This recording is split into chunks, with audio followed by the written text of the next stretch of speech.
Please take a moment to listen to this disclosure from the Common Ground podcast. The Common Ground podcast is dedicated to exploring commonality among individuals with diverse perspectives. Our guests may present unique worldviews related to health, psychology, and overall well-being. Please note that the Common Ground podcast does not directly promote or endorse any specific ideas, concepts, or actions discussed during our episodes. Listeners are encouraged to approach the information shared with discernment and to consult with their mental and/or physical health providers before making any changes to their health or wellness practices. The views expressed by guests and hosts are their own and do not directly reflect the opinions of the Common Ground podcast. Your well-being is important, and we advocate for informed decision-making. Thanks for listening. We all inspire each other, and it's the sisterhood.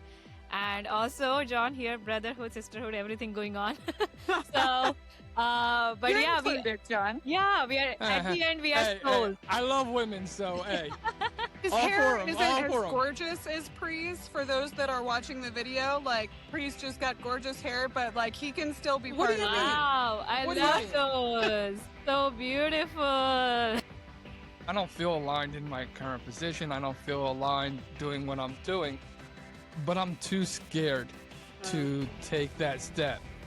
And as a man, I know it was scary for me to take that step into entrepreneurship. For a woman, I got to think it has to be even more scarier because you want to be taken serious.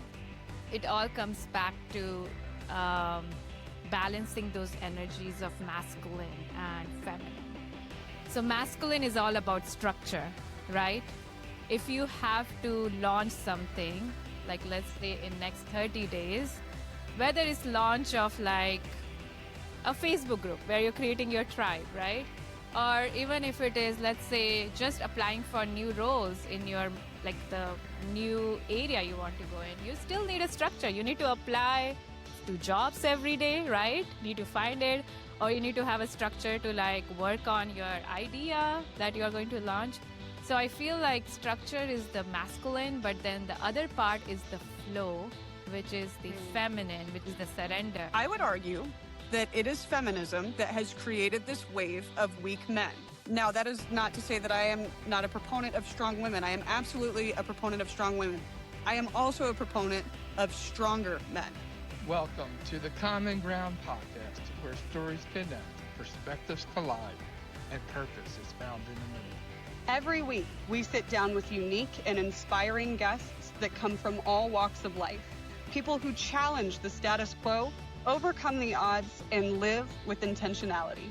Whether you're driving to work, on your morning walk, or just looking for that spark to ignite your week, you're in the right place. Welcome to the Common Ground podcast with your hosts, John Fletcher and Sydney Curtin. Welcome, everybody, to another edition of the Common Ground podcast. Yes, it is your boy, Philly. You can call me John. We are here with a brand new episode. So excited. Can't wait to get this one rolling. As always, I have the beautiful Sydney with me. How you doing, Sydney? I'm good. How's it going, Philly? I'm doing fantastic. Now, Sydney, I know, we know each other pretty well, but I don't think I ever told you that I worked in a calendar factory. Did I? Oh, really? No, you didn't share that with me. No, that's because I got fired because I took a couple days off.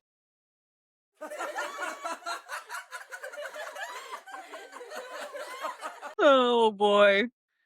Well, no time for breaks. No time for breaks. Well, we have an interesting and awesome show for you. I'm going to introduce our guest. Our guest is Priyanka. She is an engineer turned entrepreneur with a passion for problem solving and building businesses. Priyanka is a dedicated mom to her daughter and co-author of Wings of a Woman, a professional singer and host of Show Up with Priyanka.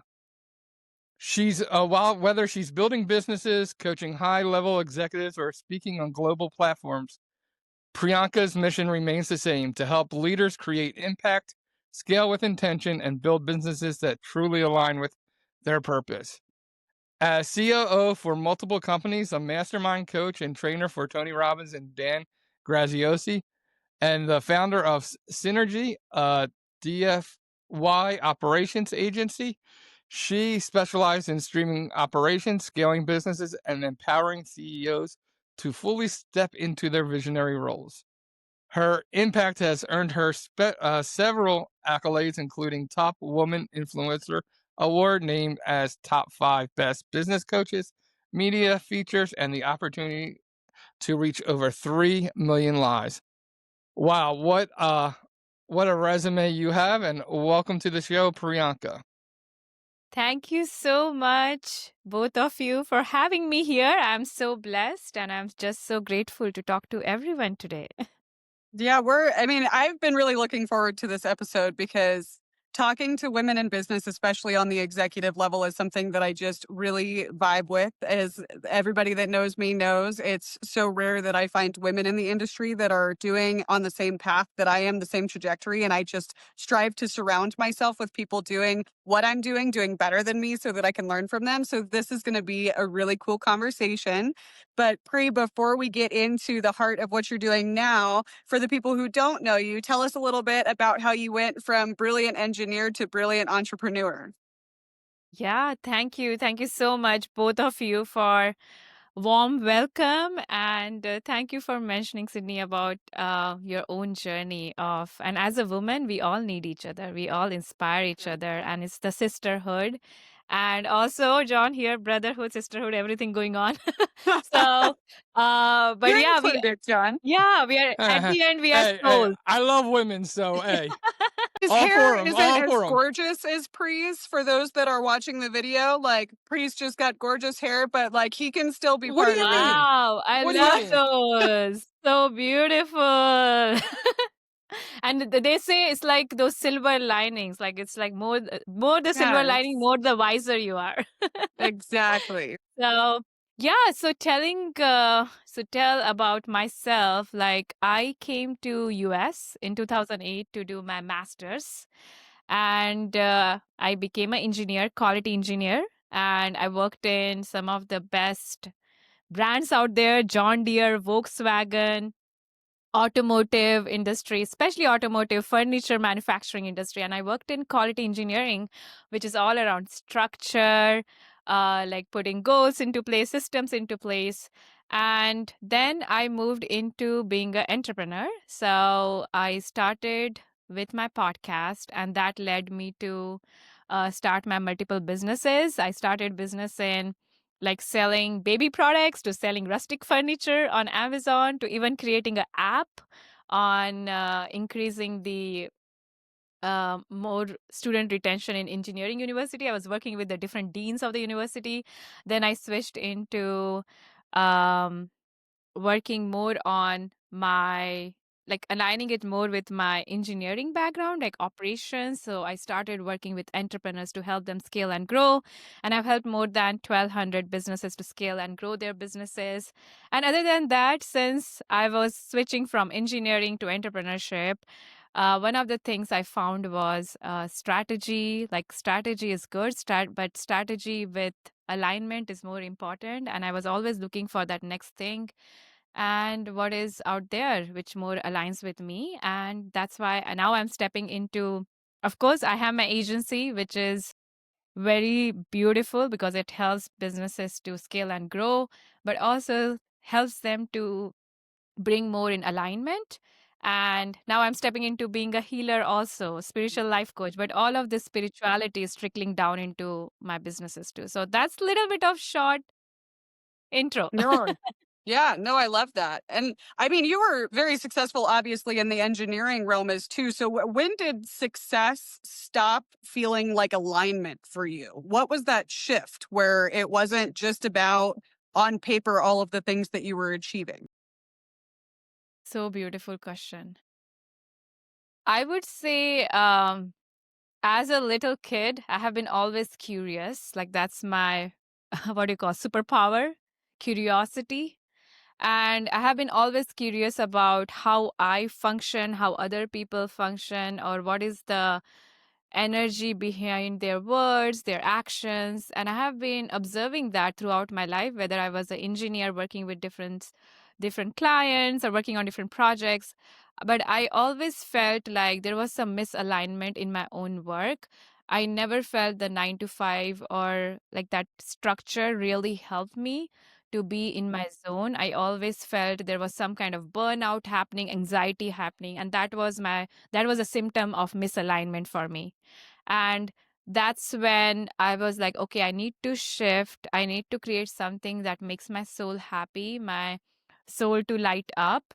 And that's when I started moving into what is out there, what is there more, rather than just approvals, but more of like meaning that will bring meaning in my life. And Mm. that's how I have shifted and flow. Like I went into surrender flow with the curiosity that was leading me to the next stage. And that's how I ended up in entrepreneurship and this world of impacting with my gifts of empathy and also bringing alignment into everything I do.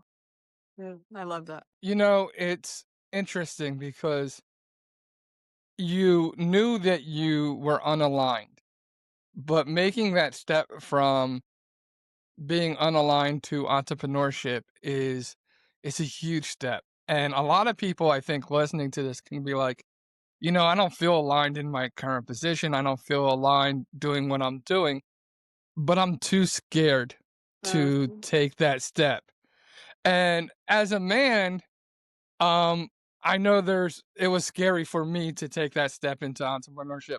For a woman, I got to think it has to be even more scarier because you want to be taken serious. And I think for a woman, that's another hurdle that she has to overcome that men don't have to overcome. So where did you find the strength? How did you find the strength to leave being unaligned to being an entrepreneur? Yeah, that's such a good question, John. Wow, you guys are amazing with the questions. And I feel like it's so important. And this question is very important for everyone who wants to have that jump from 9 to 5 and into like totally 100% jumping into entrepreneurship. I know my journey started back in like 2015. And during that time, 2015, actually 2010, have been trying to do many different things. 2010, I got fired from a job and I was exceptionally good at what I do. I'm always like that. Like I always am more than exceed. I give more than what is expected. And I am always that person who will have all my facts ready, like why I think I'm doing the Mhm. best. So I will have all my data and everything together. But then when I got fired, I was like, there's something which is missing here. Why I got fired if I'm so good at this? Mm. So that's when I started working on different side hustle. Like that's my journey, and that is journey of a lot of us. Like we start doing 9 to 5, and then we start going into some side hustles, and that's when I started doing the physical product selling of baby products and furniture. But I never took that jump to like really leave my 9 to 5 and go into the um, entrepreneurship. I think that shift came for me back in like I was doing 6 to 7 years of just side hustle with my 9 to 5, but I always felt like I'm always limited on time. I Mhm. remember one time I was also running a lot of different masterminds with 8 different time zone after my 9 to 5. I was burned out. I was like, oh my goodness, like I need more time. Like I can't do this. And but there came a stage in 2019, and for me was like I had put this vision together like a vision board, and I had said, okay, by this September in 2019 I am going to leave my job. And there came a point, I think it was the same time when COVID was happening, 2019, 2020, somewhere there. COVID was happening and things were shutting down. And in my 9 to 5 role, they asked me to go to this couple of different places, like where they assemble the Toyota cars together. And I was supposed to go there and work on some problem as a quality engineer. And I was like, oh my God, now it's more of like death and living condition here. I have a 3-year-old at home, daughter, Mhm. and I don't want to go to a assembly line or travel during this COVID time where they are getting 30 cases on that assembly line where I have to check stuff. So that was my trigger point. I was like, okay, this is totally misalignment. Like that was my strong why. Like this doesn't serve me well. I cannot be working for something which I don't feel aligned, like where I have to decide whether I will live or die or how it will impact my daughter. So I think having that strong why, John, is so Mm. important. What is that why? And sometimes our why can be so surface level. That's why it's better to ask yourself 7 times why. If you come with a why, okay, why that? Why that? And then you will come up with the true why. Why do you want to do that? And I think for me, the why comes for like, how can I add more meaning into my life? How can I add more peace into my life? Absolutely. How can I do something which lights me up? And it was not at the 9 to 5. I was there for more. I was already doing that. Like after 9 to 5, I was working for another 9 to 5, doing all Yeah. my other stuff, right? But I was overweight, my skin, it was like I was just not in happy state. It was not happy state. So for me, it was my why, my motivation, and also that trigger point where they asked me to travel to some area where I was the only one in the hotel with mask on, and I was like, should I even go to that restaurant to eat because I don't know whether I will get a COVID, right? So when those situation happened to me, like they just all added up, and I'm like, I'm leaving. And I did not even, I was waiting for permission from my husband to leave the job for this long. And then I said, I cannot do it. I told him in a text message, he said, okay, leave it. Because I was trying to replace my salary. Okay, replace Right. my salary with my business before I Okay. left. But I was like, no, this is it. Now I have 100% conviction and belief. Sometimes it's also 100% conviction and belief that you can do it. And then when that is there, nothing can make you stop. And I got fired up, guys, here. So I left that. Also sent a text to my boss, and then I did not leave in a bad terms. I left in such a good terms that if I ever want to go back, I can still go back. I was there for a month or two, making sure all my works are delegated properly, all my systems are in place, what I do. So I also believe in like taking that step, but also not what you call breaking all the bridges, right? Yeah. No, Hopefully absolutely. that gave you some insight. No, I mean, it's huge. And it's such a proponent of it because a lot of people, women specifically, I think, have a tendency to try to run parallel tracks. We want the information before we take the leap. We're not as inclined mechanically necessarily in a way. And I don't mean actual literal mechanics. We're talking about engineering. I mean, the Yeah. mechanics of how do I gravitate from this position to where I want to be? And it needs to make logistic sense. We are by nature considered prey. Men are considered predatory. Now, I'm not taking a position of that being true. However, it is a biological nature that we tend to protect ourselves by having those parallel tracks established. So I think that you said that really beautifully. And the world calls it quitting, but faith calls that redirecting. Like when you, like you pointed out, have 100% conviction, and this is not what I'm supposed to be doing, this is what I need to be doing, then you follow that conviction and you lean on your why in order to justify the behaviors that will then follow those sequences of events. So I mean, you can chase numbers or you can nurture souls, and only one of them is going to help you sleep at night. But you chose the path that you followed your conviction in that. So I mean, it's really beautiful. Yeah. And I also remember once I made that shift, it was interesting. In a day, on a weekend, I made my whole website. And I had a client in my first month. Like I started working as a fractional one-on-one, like a fractional chief operating officer for a small business. It was interesting. So I feel like when you align your action with your purpose, the divine opens up all the floodgates. So Right. that's what happened. So what would you tell to other, not just women entrepreneurs, but other people in general that, like you and I, tend to be rooted in logic? What's your encouragement for them to find that same level of alignment in their faith as well? Or how do you identify that conviction and that why in order to take those leaps of faith? Mm, so beautiful. So for me, it all comes back to um, balancing those energies of masculine and feminine. So masculine is all about structure, right? If you have to launch something, like let's say in next 30 days, whether it's launch of like a Facebook group where you're creating your tribe, right? Or even if it is, let's say, just applying for new roles in your like the new area you want to go in, you still need a structure. You need to apply to jobs every day, right? Need to find it, or you need to have a structure to like work on your idea that you are going to launch. So I feel like structure is the masculine, but then the other part is the flow, which is the Mm. feminine, which is the surrender. So I do put vision out there. I do write goals. And then I do have vision boards. But then I'm not stuck on when it will happen. I let the divine align it with my human timing to make it happen. Mm. Sometimes we have to just learn many different lessons. So sometimes things will not happen in next 6 months. It might take 12 months or it might take a year because you might have some lessons to learn. But I know I know 100% faith that divine is aligning every piece in my life to make sure I can bring that launch into place, or bring that dream into place, or that vision into place. So for me, it's all about combining structure with flow and surrendering to it, and also doing the work that is needed, but surrendering to it so that you have that space for you to be creative and innovative. Absolutely.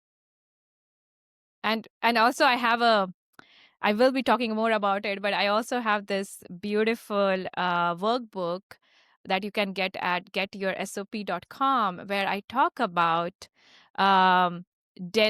automate the repetition, or automate the distraction in your life, and delegate the things that drains your energy. Because when you delegate and automate, you create those spaces for you to be more creative. You have pauses in your day. You can go out on the nature. So for me, it's all about doing my daily rituals to incorporate those feminine side. Before the meeting, I will do like a intentional practice, like meeting with my team. I will do an intentional practice. Before even making a decision, I will go on a nature walk to get some clarity. So I love there are that. a couple of different things I incorporate. There you go. One thing I want to say to you is you don't have to apologize for being fired up, because you know what? This conversation got me fired up. All right, that's what I'm saying. And I'm fired up about one little thing that you said, and I want to get into this a little bit. But husbands, you need to support your wives 100%. Like, it hurt me to hear you say like that you almost had to get permission from your husband to leave, and that you had to replace your salary so that you felt like you could leave. Like, husbands need to be there, and like if your woman has this entrepreneur spirit, dude, nurture it, support it. I think it's true for either spouse. I'm Yeah. 100% either spouse. Like, if you have somebody who has those gifts and is feeling unaligned in what they're doing and wants to make this move, be supportive, be there, like, you know, fan that air to the flame so it grows, so it nurtures. Stop being scared, and controlling and everything else, like it's not your place. It broke my heart to hear that as somebody who's like more of an entrepreneur, that you felt like you almost couldn't until you got that permission. So I want to get into two things. You talked about, the feminine and the masculine. I want to talk about in your marriage, and B, now outside your marriage. Um, how becoming an entrepreneur affected your role in that family dynamic, and how did that work out? Because here you are the masculine in the entrepreneur, and then you have to make this complete switch. Again, this is why I think women entrepreneurs are so special, because like a man, they're masculine in their entrepreneurship, come home and they still get to be that masculine self, but a woman has to be masculine in that entrepreneur spirit, and then make a complete 180 and become feminine inside the house and inside of a marriage. So how did that dynamic work inside of a marriage? And now that you are outside of a marriage, how does that dynamic work for you and your daughter? Yeah, so the separation was the hardest part for me, John. And but that also made me realize during those darkest place where I had to go, um, I found the light at the end of the tunnel, and also clarity on how a marriage needs to be and what was missing. Um, as a society, and also the human conditioning, and also it comes from the culture I'm grown in. Like I came from India, right? I'm a very much comes from a culture where you adjust, you stay in a marriage, you suffer all your like you just stay in your marriage. Divorce is not happening in the family I come from. Like probably I'm the first one to even get divorced. So it is very uncommon, and you just adjust and you suffer and you stay, and you just think like adjust, but that adjustment is coming from someone. Like I was that part, I was the giver, I was always giving, give everything, and then I was empty at the end. Like there was nothing left for me, I was exhausted. And even when I started all this entrepreneurship journey, I always felt that I had to always wear the pants in the relationship, right? I had to hold it together, whether it's in my work, in the family, but also I had to figure out. I was always living in that anxiety of like safety, like having like money, safety, foundation. Normally, like now the shift that has happened after the divorce and I have the clarity around it, the way I see a strong feminine, like strong woman, like strong feminine need strong masculine to support you. And you, John, you just said that. So thank you for sharing that. You were telling all the men to support their women, because strong woman will shine and thrive when she has a strong masculine beside her. She actually lights up. Like at home, she surrenders. She is not at all in masculine energy. She surrenders. But why she's able to surrender? Because the masculine provide that safety for her. The safety, being the provider, being the protector. And being provider is not only about finance. Being provider is emotional intimacy, spiritual intimacy, physical intimacy, in all levels. And then when the man provides that, he leads her because she actually wants him to lead her. She's already leading in the workplace. She's she's already leading herself in the workplace. But when she comes home, she wants her man to lead. And when her man leads, she can soften. She can soften up. She can be in her beautiful feminine, like beautiful nurturer, motherly energy. She can take care of the home. She can make the home the harmonious home, right? With a lot of peace and harmony in there. That's what we want, right? But for a strong woman to step into that soft feminine at home, she needs a strong masculine to support her through all of this. And that's how an empire is built.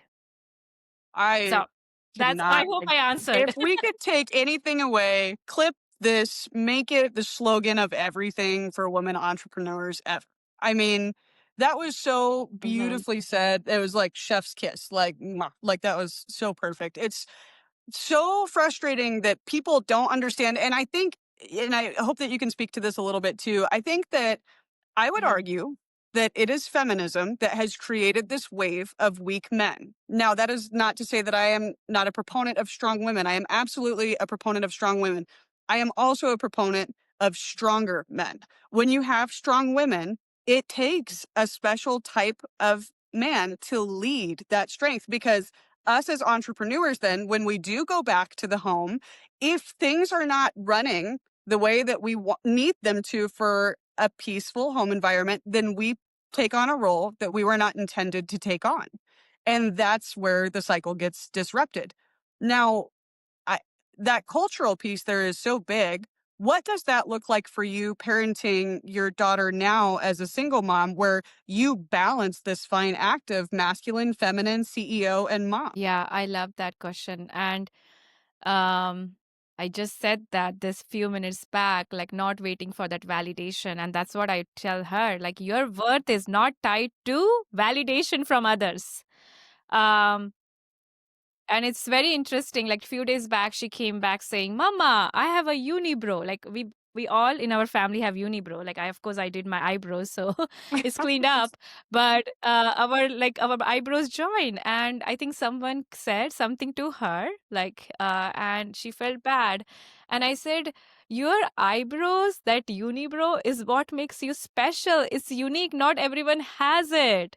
And you have to know this truth, because once we know our truth, right, then what others says doesn't matter. So I I tell have my been daughter that teaching this, of exact course. thing. Yeah, I love that. and she's still young. She's 8-year-old. So I think I have to reinforce this with every time course. anyone says something to her and she comes back and she's crying or she's upset. But for me, it's more of like opening this conversation with her, like having that open conversation with her always. But also we have this mindful card. Have you heard about it? It's like cards you get, and there are different topics, and you just shuffle and you learn about each other. And we do those mindful cards a lot, which opens up a lot of conversation like that. One time I asked her, like one of the cards came, what do you want to be when you grow up? And since I went through this separation, and she's also going through that, she said, I want to grow up to become a person who brings people together and they love each other. Mm.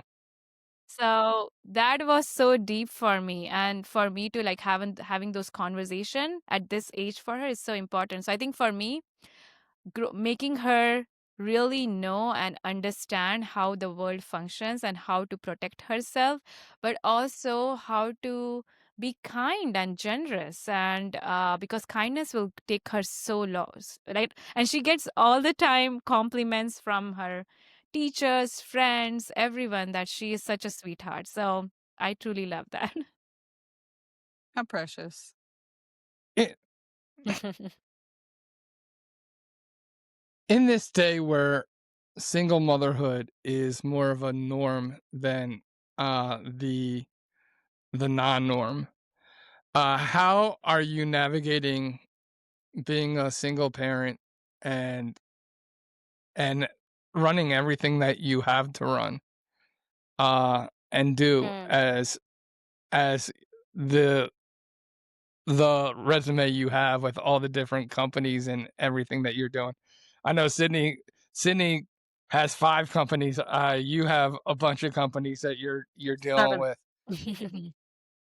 7. She's up to 7. But how do you Love that. do single motherhood, and how do you balance everything? Yeah, and I'm sure Sydney will have so much to say about it. And I would love for you to speak on that, Sydney, too. Yeah, for me, it's all about not trying to do everything by myself, right? It's not about hustle, it's about alignment, and also making sure I'm intentional with the time I spend. Like having this conversation, it's a beautiful thing we are doing here. Like it's going to impact so many souls. Even if it impacts one soul with one thing, that's a mission accomplished for all of us. So I'm super intentional of where I put my time and energy into. And also I'm super intentional of the time I spend with my daughter. So I'm crazy about reading books, and I leverage AI like crazy on activities to do with my daughter, and like also like how to have conversation with her. Like there's so many different things is out there. So I am always learning. I'm a big time learner, and I have all these different books about like, hey, every season, every month, what you can do outside, what you can create from the leaves and the dirt, and what you can grow together. So I'm always like, I and her, we have such a fun time when we are together, but I want to make sure whenever I spend time with her, it's a quality time and she feels loved, nurtured, and cared for. And when I'm working, I'm putting 100% of my time there. So I am able to like really structure my day with a lot of intention, but also have pauses for me to go on my nature walk, pauses for me to do my meditation. So integrating my spiritual practice and my like the surrender and flow I talk about to be in the creative zone. So integrating that with my work, I'm not into hustle anymore. I love that And so living much. from truth. I think that's, yeah, living from truth and authenticity. And I say no more than yes now. Yeah, no, absolutely. I mean, you have to when your time is spread that thin, you have to be so, like you said, intentional with your time. For me, if it doesn't feed my faith, my knowledge, my relationships, or my growth, it doesn't meet the cut for me. And I, very similar to Yeah. you, I just have my day structured and I do my routine in the morning. It's often after I drop kids off. And after that, like I've got 2 hours and I've got my gym routine and I read my word and I eat something that is wholesome to my body. And the rest of my afternoon is work. My kids know that there's a couple different forms of time that they get with me. Oftentimes, when they get home, if I'm cooking them dinner, I'm still taking phone calls from my employees. But as soon as that task is complete, phones down, dinner time with the kids, and they get uninterrupted mom time. So they kind of have this switch where they know that this is like I'm present with you. And if you need me, they've got a system where they know how to get mom's attention. And then there's time where it's like, okay, now it's about us. But it's you have to, I mean, and you have to teach them that sort of balance as well, especially in a world where women are taught to lead like men instead of like themselves. And that's the flaw that I see in so many women entrepreneurs is that they try to lead like men and they will fail in that system 10 out of 10 times because they were not designed to lead from an entrepreneurial perspective in that capacity. You can be just as effective, if not more effective, especially in certain areas by leading like the woman that you were created to be. Mm. So beautifully said. Wow. I love that so much. Thank you for sharing that, Sydney. So Thank you beautiful. for sure. I think that like you're my best friend and I wish you lived closer because like that it's just like everything you just said was so true. Like I love reading. It's in the gym when I have headphones on, everybody anticipates you're listening to music. I'm listening to audiobooks. So I'm the exact same way. And I use I AI love in all it. components of my Yeah, business. I totally, love the totally. And pro tip actually, on using AI for kid entertainment things too. Like that's such a hack that I need to use more. so many stuff out there. Yeah. And truly, I was going to say something, I forgot now. But I feel like there's so much to add to this. But I think as a woman, we need to truly understand where our gifts come in, being an empath, the nurturer, the mother, the lover, the passionate person, the emotions, the feelings. Like we need to stay in that zone to connect with others. And I think that's why our leadership is it's faithful, but it's also fierce. And you can be a So, warrior and a woman and you are proof of that. Mm, totally. so just coming from the other side, some people say that women should be barefoot and pregnant, stay in the house, and Mm. and that their role is nothing but to be there. And what is your response to people who have that belief? Oh, if I was told like stay in home, I will stay in home. I'm actually working from home all the time. So I am all about what women want because we live in a very modern society. Of course, it's about caretaking, taking care of, because that's our natural role we step into. But it's also about figuring out our soul work, our soul purpose, and working on that. So, for a woman who wants to live at home, she can still do that, but she can also have a purpose that she's working on from her home, right? Um, because I feel like that all needs to come together because for her to find that containment, peace, but also to align with God's mission for her. And God's mission is always something that will come at the divine timing. It will unfold when she has released all those different things like different traumas or different parts of her that needs to heal. Once things heals, you get the clarity that you need to go forward and those the soul work shows up and she needs to be prepared when that shows up and God prepares her for that. So that's how I see um, the purpose of female leadership, whether at home or whether at work, and whether integrating, how to integrate all of it together. I hope that answered your question, John. Somewhat, yeah, somewhat. I loved, actually I loved your response. Whether it was what I was going after or not. I loved the response. And I would say this, in your experience, what is the biggest misconceptions people have about women who lead with both faith and ambition? Oh, they think ambition means you're selfish. You're just thinking about yourself, not Hmm. about anyone else in the family. And I was told that. I'm telling you, I was told that in my last marriage. Yeah. When I started working on taking care of myself, going to gym, doing meditation, pouring so many hours on me, I was called selfish because I was the one who was giving all the time. And then the faithful, I feel like being a faithful means you're passive. So I feel those two are misconception, that being ambitious or doing something for yourself is selfish and faithful is passive. Actually not. They are not. That's a misconception, because it's all about bringing that faithfulness to yourself, to your truth, to your authenticity, to your honesty, because your authenticity is magnetic. It's going to Mhm. attract the other souls and tribes, which is going to be different people than your family and friends you hang out with. Because as your soul evolves, you are going to evolve to meet other souls who are supposed to come as collective to help you, support you, to grow into the soul mission you have in this lifetime, right?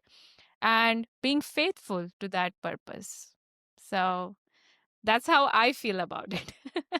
If I can, I want to go back to what you said, because I think it happens on both sides in a marriage, where anybody being ambitious is considered to be selfish.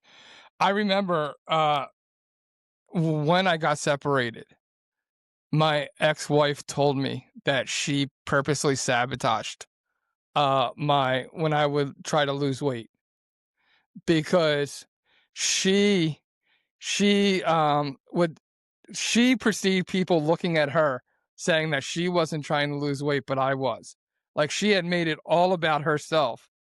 And that's I'm assuming that's what your in a way what your husband was doing. It was like, here you are bettering yourself, and people are going to look at him and say, well, where are you bettering yourself at? And so that's what really it is. What scares people from ambitious people is not that the person who's being ambitious is selfish, is the other person in the relationship being selfish, that they're not doing something equally ambitious, and that people might look at themselves as not being good. And so they sabotage, or they try to derail people, the person in the relationship who is ambitious. Yeah, totally. Totally. Yeah. I totally feel like when people are projecting on you, like it's their insecurities. They can't do it, but they don't let you do it. So they pull you down. And that's where a lot of marriages end, because one partner is getting like go into people pleasing. They're giver, giver, giver. And the other person just take, take, take, take, but also puts them down and do not let them really, yeah, yeah. So make them feel small. Priya, I think that you make a really interesting point about that too. And one of the questions that I want to ask you is, how do we encourage men who have different but equally valuable roles? For example, I have run into, when coaching people, women who are like us, very entrepreneurial, very driven, very much outside of this box of the 9 to 5, and their spouse offers this very valuable consistency in a solid 9 to 5 that pays the bills and takes care of the family. But I still see these men be threatened by that capacity that their wife has. How do you breathe life into a relationship dynamic like that, where the roles are no more or less valuable, they're just different? And this can work, but I see that threaten so many men's ego. It's just an obstacle that I constantly run into in this coaching business. Yeah, it's very interesting how partnership can impact even your soul work, right? Um, and you need that alignment in your family unit. Um, what I feel is missing is the couples coming together and really putting together family mission, family vision, family values, and really having that open communication where whenever there's a complaint that comes up or something is said which might trigger each other, what is that unmet request underneath that? Really identifying that, but also coming together, how can we make it more aligned? But I think more deeper than that, from my own healing experience, it's also about healing the parts of us which doesn't let us come out of that patterns that we are in, right? Maybe we grew up with a parent with where the dad is more dominating and the mom is very not dominating, so we start to attract partners who are like that, right? Aggressive, anger.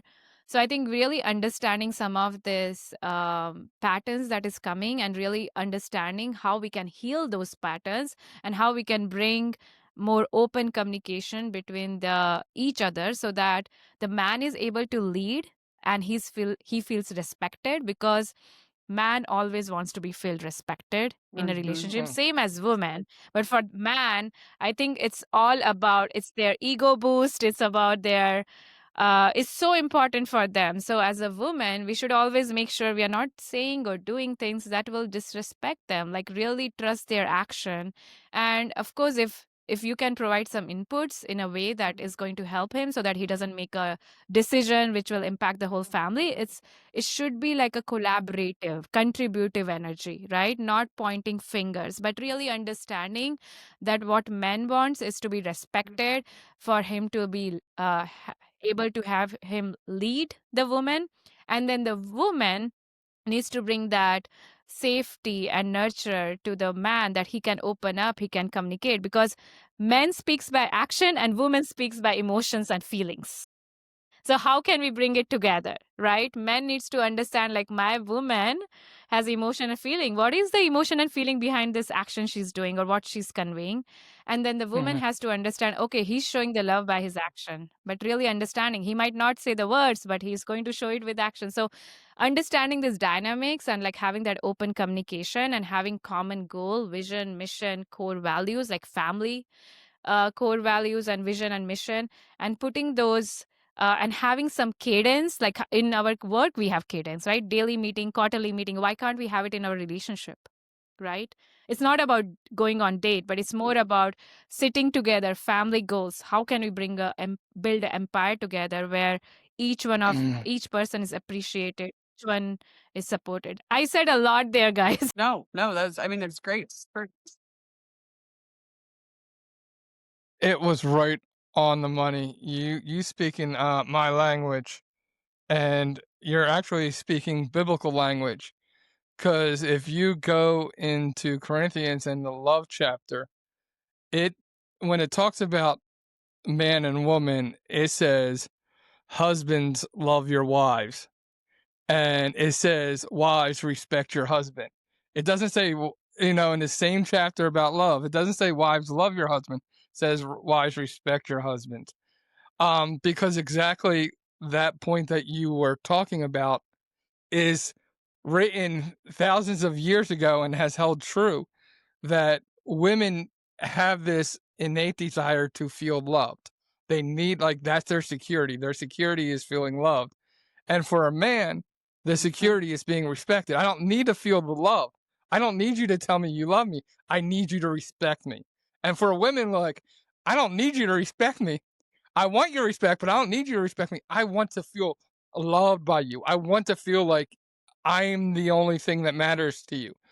And so, going back even thousands of years ago when the Bible was written, it was written with that same thing that you talked about. And it is so true.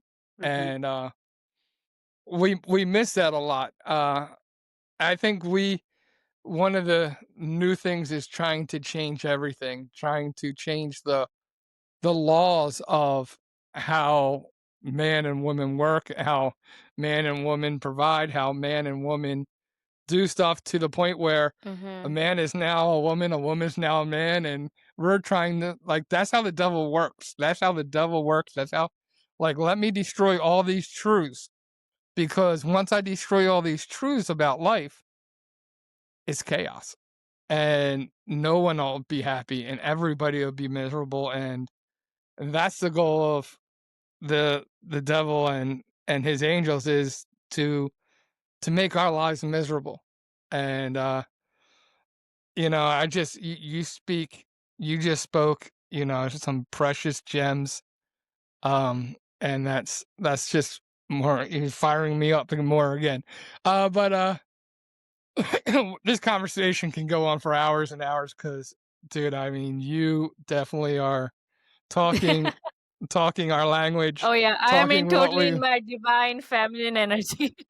and I love Yeah, it. and I think this is so important, John. Like, we don't, in the business world, we don't talk about all this, but this is so, so important. Like, how family dynamics work, how women need to be desired and men need to be respected. Like, this thing is like, we can be as masculine, we can wear suit and all that, but at the end, we need our man to desire us in fully, in all ways. So, and it's just powerful what you just said there, because then all those, the actions come naturally when we are desired and men are respected. They start leading, they start providing, protecting, and the women start being the nurturer and the person who keeps the harmony and keeps the balance in the whole family structure. So I think so important. And I think Sydney was right kind of earlier, to bring Sydney back into this, that, the feminist movement, man's innate desire is to hunt, is to hunt that mate. And with the feminist movement, and with the sexual revolution, it's taken away the need for man to hunt. And so men have become docile, and become the husbands that you talk about, become the men that you talk about. And this is a call to men to get back to how and what we were designed to do and be. We were designed to be the providers. We were designed to be the hunters. We were designed because a woman needs to feel that sense of love and protection and safety. She ultimately desires it, even if she is an entrepreneur. She desires to come home. And I loved this whole conversation, and I loved how you talked about that. Even being in the masculine role of running your own business, you desired to come home and be that feminine, to be in that protective, in that where you didn't have to do all that. So if, as we start to round up, if you could go back to, if Priyanka could go back to any point in earlier Priyanka's life, when would you go back to you, and what would you say to yourself?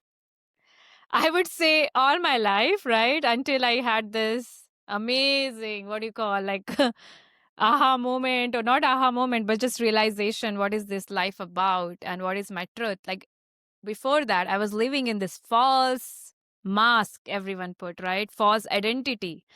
Mm. Whether I have to, like, whether it's from human conditioning, how I was raised, that you have to be either engineer or doctor. So I became an engineer. After that, after you become an engineer, then you need to marry. So I married. Then after that, you need to have a kid. So I had a kid. So everything the society put for me, I did all of it. But at the end, I had lost myself. I was not, and every time I could not get things done, I was hard on myself. I did not have grace and compassion towards myself and my soul. I was disconnected from my soul. I was like 100% not loving her, nurturing her the way she needed to be. And that's why I feel if I go back to my younger self when she was put into all this different traumatic situation and abuse, and I would I would have given her more grace and love and more compassion, rather than, and like more positive self-talk, rather than like just feeling as a failure. Because others tell you you are a failure, that doesn't mean you are a failure. It's their definition. That knowing, I did not had that time. I will take, because I'm an empath, I will take every emotions I will absorb every emotion. I truly am an empathetic person. So I did not have those healthy boundaries. So yeah, there's so many things I would tell my younger self. Key takeaways. You're talking about building an empire. And I loved that so many people talk about, oh, we want to be a power couple, or we want to build our own empire, or we want to do all this. But I love how this whole thing of building an empire really comes down to the relationship between a man and a woman, and allowing for the freedom, the building up of the woman, the supporting of a woman to become the beautiful creature that God has created her. Now, that whether that's in a 9 to 5, whether that is in an entrepreneurial setting, that she has that freedom, or whether it's a stay-at-home mom. I don't want to slight that either. Whatever role that the woman feels aligned to, she should feel supported and encouraged to be in that alignment. And you can't have an empire if she isn't aligned, and if he isn't aligned, and whether she has to have a masculine role in the roles outside of the house, that she needs to be free to be feminine inside the house and feel protected. So I love the whole discussion on that, and that's, I guess, my biggest takeaway from today. Well said. I mean, there's so many key takeaways that could come from this. Absolutely. I think that honing in and building off of what you said, you're right. Being a woman in the right role and following your heart in that doesn't always mean entrepreneurship. But for those of you listening out there who it does mean that, to the statistic minority in the group here, I would say that you should know that feminine strength thrives in knowing that your impact will look different based on the setting that you're in.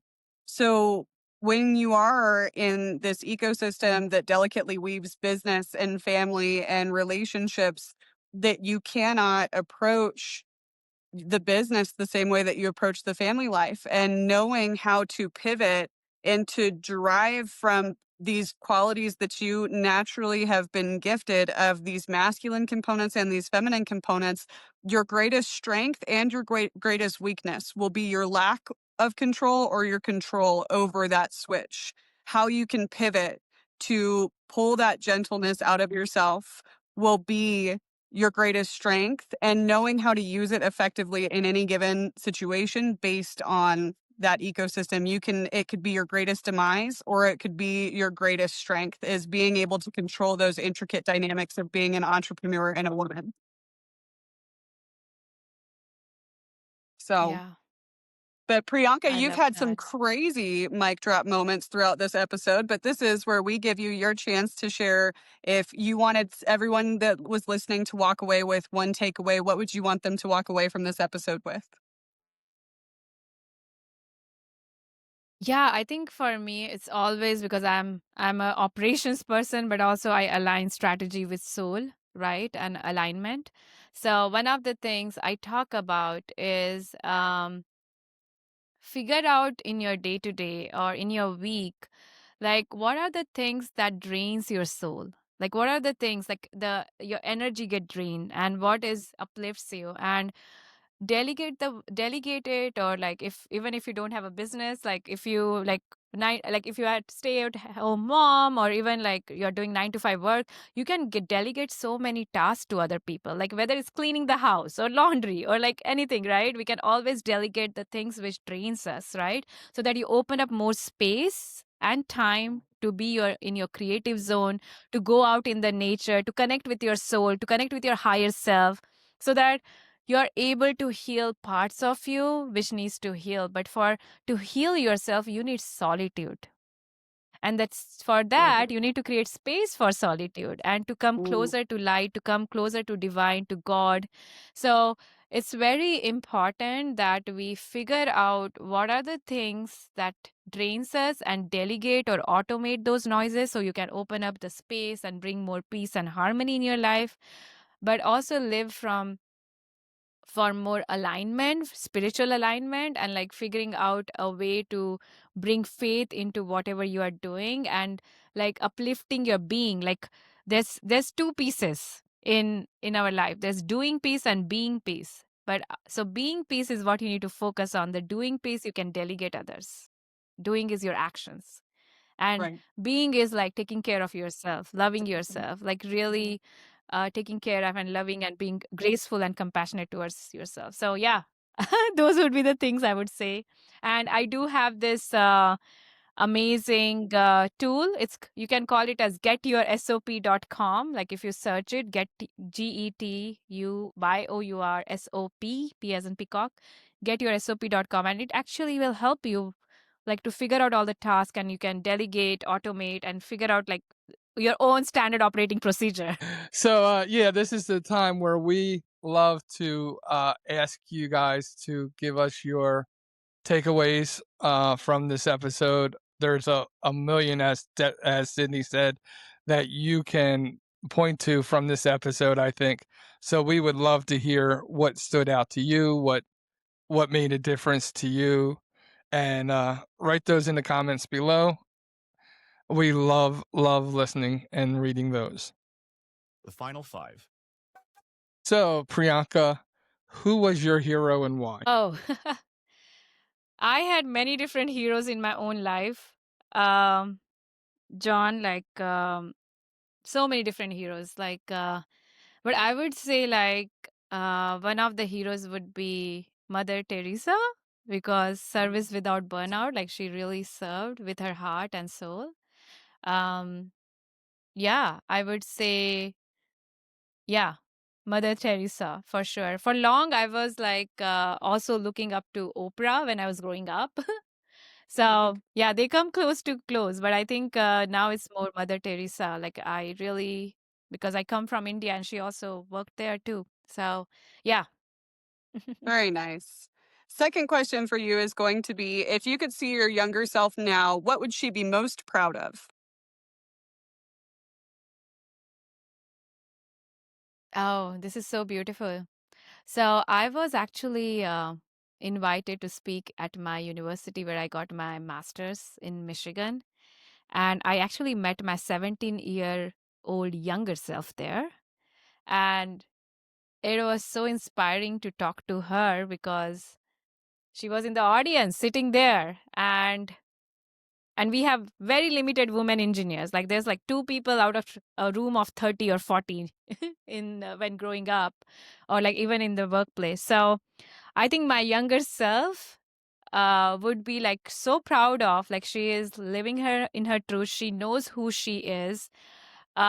She knows her path. She knows where she belongs. So I think whether it's belonging to the world she's uncovering, right? And she's a fighter, she's a warrior. She just doesn't stop. She always have, and she has her uh her team besides her, her angels, ancestors, spiritual guides, divine god, goddess protecting her, and she has that 100% faith and belief in what she's creating is magical and beautiful and in alignment with her life purpose. So yeah, that's what she will be proud of. What is one book, one quote, one saying, one verse, one song you either live by or has meant the most to you or has had the greatest impact on who you are? I would say the book would be Contagious Leadership with Anais Kavanagh. She's my leadership coach. Like when I was in my engineering back in 2015. I've known her for so long and I just love her content. I actually wrote a book, Wings of a Woman, taking some of the principle I learned from her and then how I embody that daily, but also in relationships to heal relationships. So it's a really powerful book, contagious. No, yeah, did I say contagious leadership? Yes. Yes. No, contagious you. No, actually, it's contagious culture and contagious you. She has 2 books. Okay. No, that's great. I Okay. haven't read those, so I'll put them on my to-do list for Yeah. reading. And I think one of the quote I love to live by is like empathy builds trust, but structure and system actually helps you to really put your purpose into a platform, into an enterprise. So you need both structure and you both need empathy. Like it all goes together. Absolutely. Yeah. And anything else you asked? Nah, No, that was that's John? perfect. Okay, okay. I love those. Next question for you is going to be, what is one habit or ritual that keeps you grounded even on your worst days? Oh, going out on the walk, nature walk, hugging the tree, walking barefoot. I have to fully connect with her, the mother Gaia, the mother earth, to like fully bring everything back to my body. Because when we are out of body, that's when anxiety, burnout, all that happens. So, like bringing back to her truth, bringing back to her authenticity. So, that nature walk is important. Very good. And what is one person you would like to sit down and have a conversation and a cup of coffee with, living or dead? Wow. Of course, Mother Teresa, I feel, but I also feel one of the things that I have been noticing since I am in so much strong divine feminine energy, I have been noticing other couples who are strong masculine and strong feminine couples. So I really want to sit with them, whether it's Elena Cardone, Grant Cardone, or Mm. it's Cody Sanchez and her husband, or whether it's Alex Charfin and his wife, or like whether it's like all this beautiful, like I've been like noticing, or they are just coming into my feeds, all this powerful couple who are building empires. I want to actually sit with them and have conversation. Yeah, And Sarah Blakely, I saw Sarah Blakely and her husband Jesse. there you Feel go. like I told you 4 of them. Oh my God, or 5. No, I'm with you though. I mean, like, it's really hard to narrow it down. There's so many impactful people in the world. So it's a great answer. And it's really true. I think specifically to this conversation would be beautiful to sit down with those people. So you're not wrong. Absolutely. Yeah. Well, Pri, thank you so much for being with us today. If people want to reach out to you or follow what you're doing and all of your endeavors, where can they find you and how can they reach out? Yeah, so you can find me on LinkedIn, Instagram, Facebook.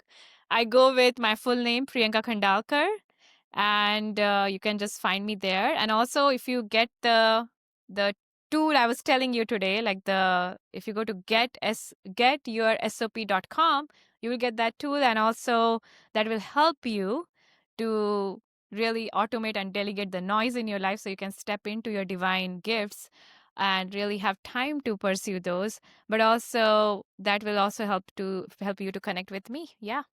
Very good. Awesome. Awesome. Well, it has been an absolute gem and pleasure having you here. You are definitely on a track that is going to take you awesome places, and I can't wait just to see where you end up, because wherever it is, there's going to be so much cool things about it. So remember, when we take the time to hear someone's story, it gives us the opportunity to find common ground. Thank you again, Priyanka, for being our guest today. For Sydney and I, it has been our pleasure being your host, and you have been listening to the Common Ground Podcast. God bless and good night. And that's it for today's episode of the Common Ground Podcast. We hope you're leaving with a little more perspective, a little more purpose, and a whole lot more inspiration. So thank you for joining us today. We appreciate it. Thank you to our special guest. If today's conversation moved you, encouraged you, or challenged you in any way, don't keep it to yourself. Share it, rate it, leave us a review. Your support helps us reach more people who need to find their own common ground. So for John Fletcher and Sydney Curtin, we'll see you right here next week, same time, same place on the Common Ground Podcast.